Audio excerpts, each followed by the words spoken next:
Welcome to Chung Tian Buddhist Temple. My name is Gary and I'm one of the tour guides here at the temple. Whilst you may not be able to visit the temple yourself, I would like to take the chance to show you around my spiritual home.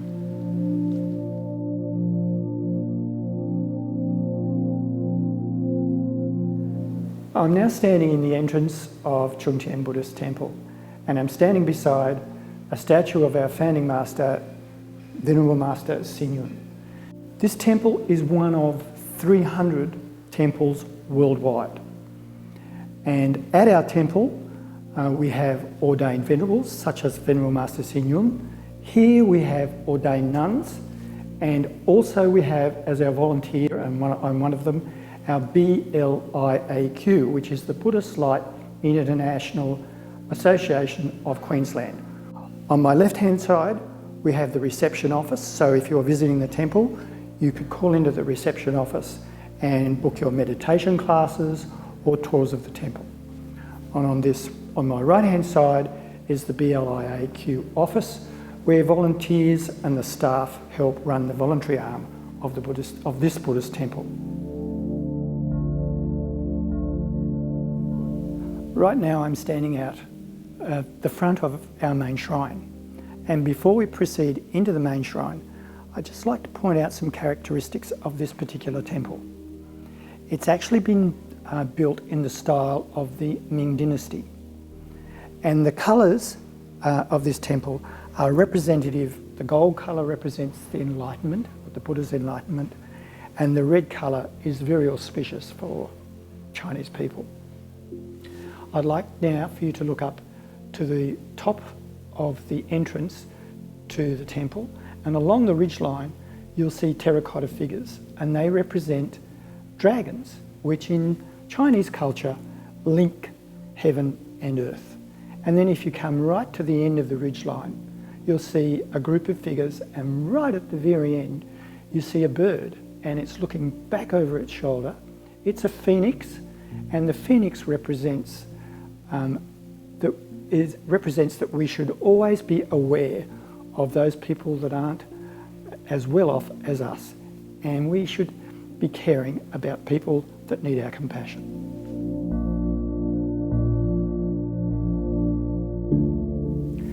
I'm now standing in front of the main shrine inside of the Bodhisattva Hall, which is the main hall within the temple complex.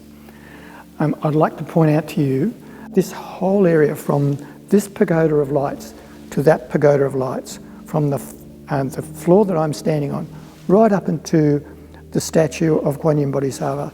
That whole area is a shrine, and we have many shrines in the temple, but this is probably the most ornate.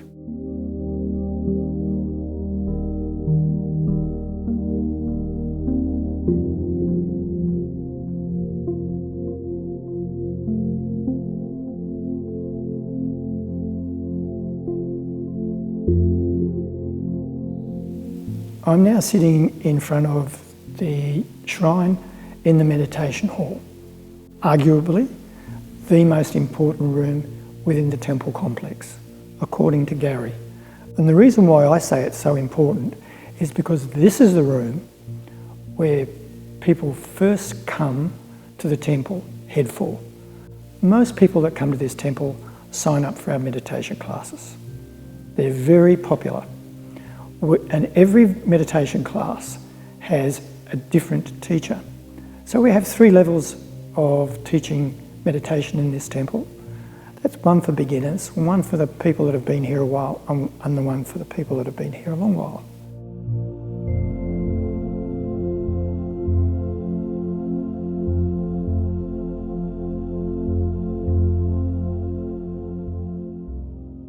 The area that I'm standing in now is directly behind our main shrine, the Bodhisattva Hall, and it is our Zen garden. And in that Zen garden is a statue of another one of the 4 great Bodhisattvas, Manjusri.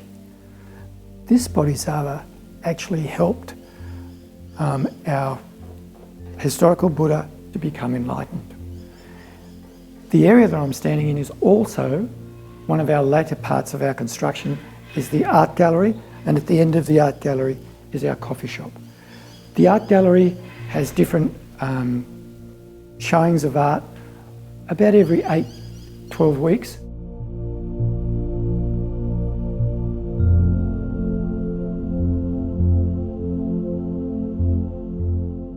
I'm now standing in the tea room, not to be confused with our coffee shop. The tea room is specifically for people that want to see the actual tea ceremony. School groups can actually book this, as well as other groups that want to come to the temple. Some groups actually come here just for the tea ceremony. It takes about an hour, and it has in it a lot of the history of tea in China.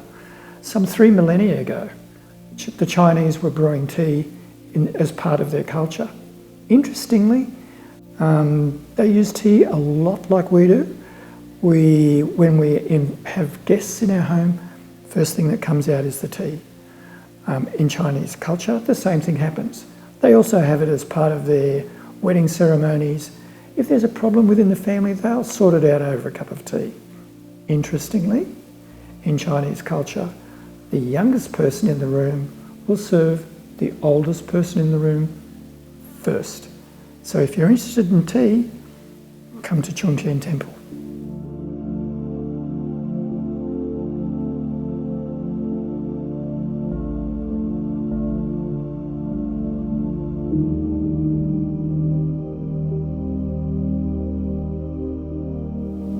The building behind me is the Chung Tian Buddhist Temple's pagoda. It was very important for us to build this pagoda because it fulfills a real need within the temple complex. It is the repository of the ashes of deceased people from level 2 to the top. On the ground floor, which has public access, there is an entry foyer containing, on a shrine, a standing Buddha. Not the historical Buddha though.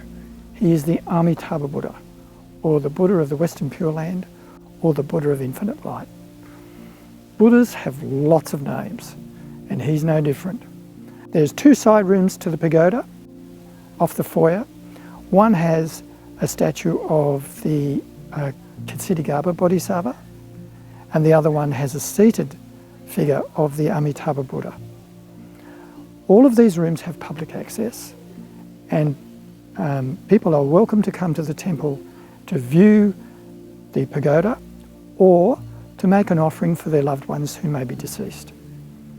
The offerings can be made in each of the 3 rooms, as these 3 Buddhas, 2 Buddhas and Bodhisattva, have made special vows to look after those who are into their next rebirth. I hope you've enjoyed your tour. When the time's good and the temples are open again, please come back and enjoy your own tour. Thank you.